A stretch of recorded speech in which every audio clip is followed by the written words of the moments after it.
নমস্কার, আমি অনাবি। আমার রন্ধনশালায় আপনাদের স্বাগত। আজকে একটা সুইট কর্নের রেসিপি দেখাবো। এটা খেতে ভীষণই সুন্দর হয়। রাতের দিকে হঠাৎ করে মাংস, ডিম এসব খেতে ইচ্ছা না করলে এই রেসিপিটা চট করে বানিয়ে আপনারা খেতে পারেন। খুবই ভালো লাগবে খেতে। চলুন শুরু করা যাক আজকের রেসিপি। প্রথমে গ্যাসে একটা সসপ্যান বসিয়ে নিলাম, তাতে কিছুটা জল দিয়ে দিলাম। এবার এর মধ্যে আমি 500 গ্রাম মতো কর্ন আমি দিয়ে দেব। হালকা একটুখানি ভাপিয়ে নেব। এই কর্নগুলো আমি ভাপিয়ে নিচ্ছি কারণ এগুলো আমার ডিপ ফ্রিজে ফ্রোজেন ভরা ছিল, সেই জন্যে। যদি আপনাদের টাটকা কর্ন হয় তাহলে ভাপিয়ে নেওয়ার প্রয়োজন হবে না। এটাই মিনিট 2 মতো আমি একটু নাড়াচাড়া করে অল্প একটু ভাপিয়ে নেব, তাহলেই হবে।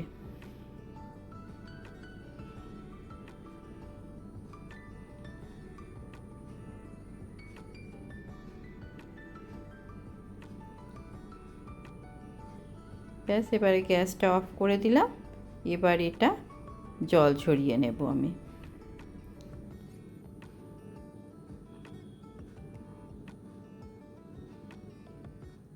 কর্ন সিদ্ধ হতে একদমই সময় লাগে না, খুবই তাড়াতাড়ি হয়ে যায়। তারপর আমি গ্যাসে একটা কড়াই বসালাম, তাতে 1 চামচ বাটার দিয়ে দিলাম।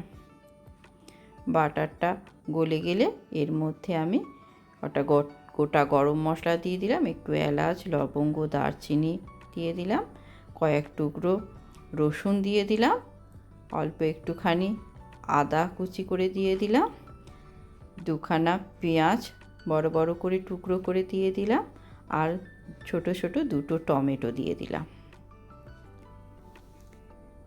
আর একটা কাঁচা লঙ্কা দিয়ে দিলাম, আর একটা শুকনো লঙ্কা দিলাম। এবার পুরোটাকে একটুখানি নাড়াচাড়া করে নেব।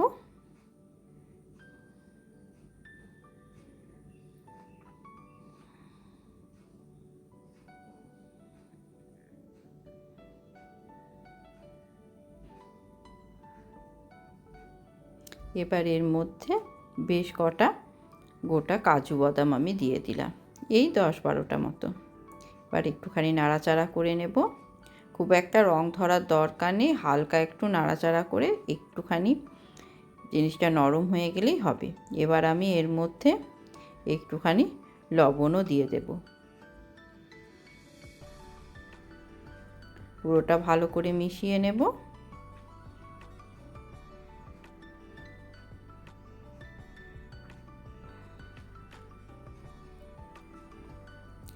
এবার আমি এর মধ্যে অল্প একটুখানি জল দিয়ে দেব।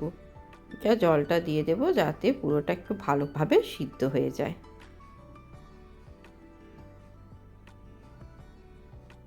অল্প একটুখানি জল দিলাম। এবার একটু নাড়াচাড়া করে এটা ঢাকা দিয়ে মিনিট 4 মতো রেখে দেব। 4 মিনিট এটা সিদ্ধ হতে দেব। জলটা যখন দেখব প্রায় শুকিয়ে এসছে, তখন ঢাকাটা খুলে নিয়ে আমি এটা গ্যাস অফ করে দেব। গ্যাস অফ করে এটা আমি একটু ঠান্ডা হওয়ার জন্য রেখে দেব।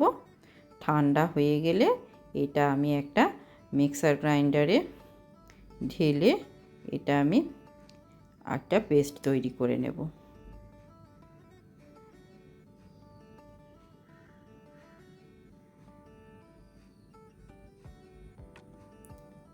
ব্যাস, পেস্টটা তৈরি করা হয়ে গেছে।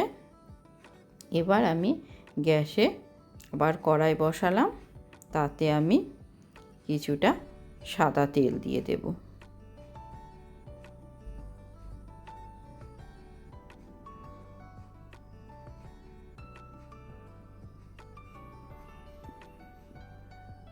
এবার যে পেস্টটা তৈরি করেছিলাম সেটা এর মধ্যে দিয়ে দিলাম। পুরোটা দিয়ে ভালোভাবে নাড়াচাড়া করে এটা একটুখানি কষিয়ে নেব। এটা কিন্তু নাড়াচাড়া সমানে করতে হবে, তা না হলে কাজু বাদাম দেওয়া আছে তো, তা নাহলে তলাতে বসে যাবে।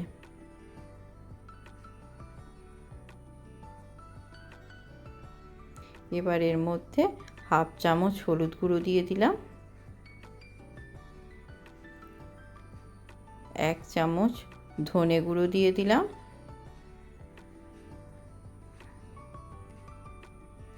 আর হাফ চামচ জিরে গুঁড়ো দিয়ে দিলাম, আর 1 চামচ মতো কাশ্মীরি লঙ্কার গুঁড়ো দিয়ে দিলাম। এবার পুরোটা খুব ভালো করে আমি মিশিয়ে নেব।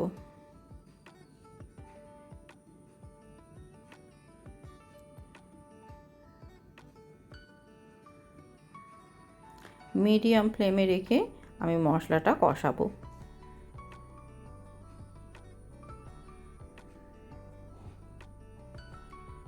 এইভাবে নাড়াচাড়া করে করে মশলাটাকে আমি কষিয়ে নেব। এবার অল্প একটুখানি লবণ দিলাম, কারণ পেস্টটা যখন তৈরি করেছিলাম তাতে একটু লবণ দিয়েছিলাম, আর অল্প একটুখানি চিনি দিয়ে দিলাম।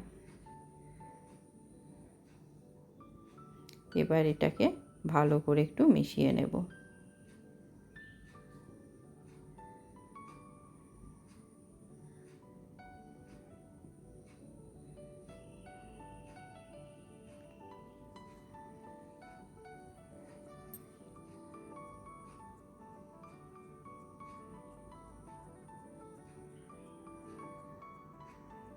এবার আমি মশলাটা ভালোভাবে কষানো হয়ে গেছে, এবার সিদ্ধ করে রাখা কর্নটা এর মধ্যে দিয়ে দিলাম। আপনারা কিন্তু বাজারে যে কাঁচা ভুট্টা কিনতে পাওয়া যায় সেই ভুট্টা ছাড়িয়ে নিয়েও করতে পারেন, একই রকম হবে, খুবই সুন্দর হয়। সেটা কিন্তু সিদ্ধ করার কোনো প্রয়োজন নেই, ডাইরেক্ট দিয়ে দেবেন তাহলেই হবে।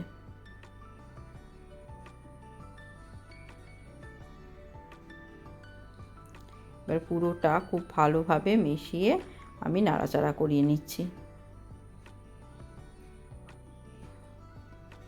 এবার আমি এতে পরিমাণ মতো জল দিয়ে দিলাম।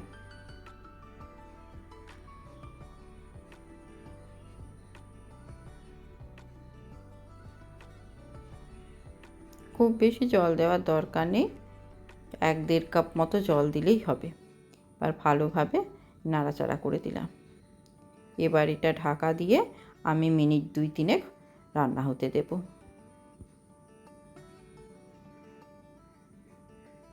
2-3 মিনিট পর ঢাকাটা খুললাম, খুলে একবার নাড়াচাড়া করে দিচ্ছি।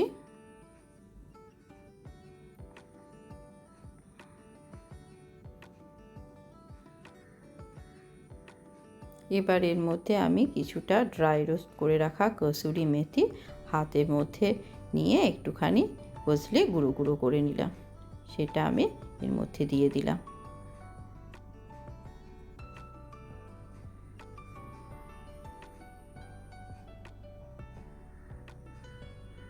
আর ভালোভাবে পুরোটাকে মিশিয়ে নিচ্ছি।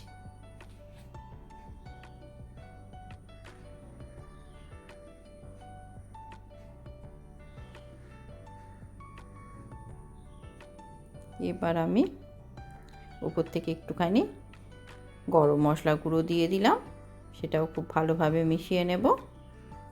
হাফ চামচ মতো গরম মশলা গুঁড়ো দিলাম।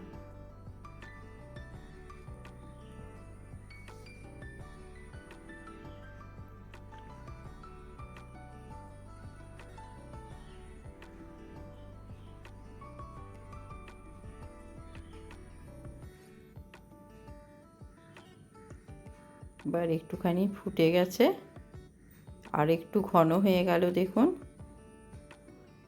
ঠিক এই রকম থিকনেসই রাখবো, আর কিন্তু রান্না করব না। এবার গ্যাসটা আমি অফ করে দিলাম।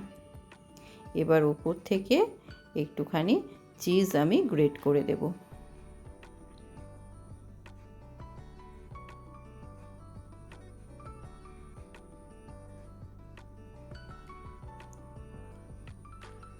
চিজ গ্রেট করে দিয়ে এটা ঢাকা দিয়ে আমি 3-4 মিনিট রেখে দেব।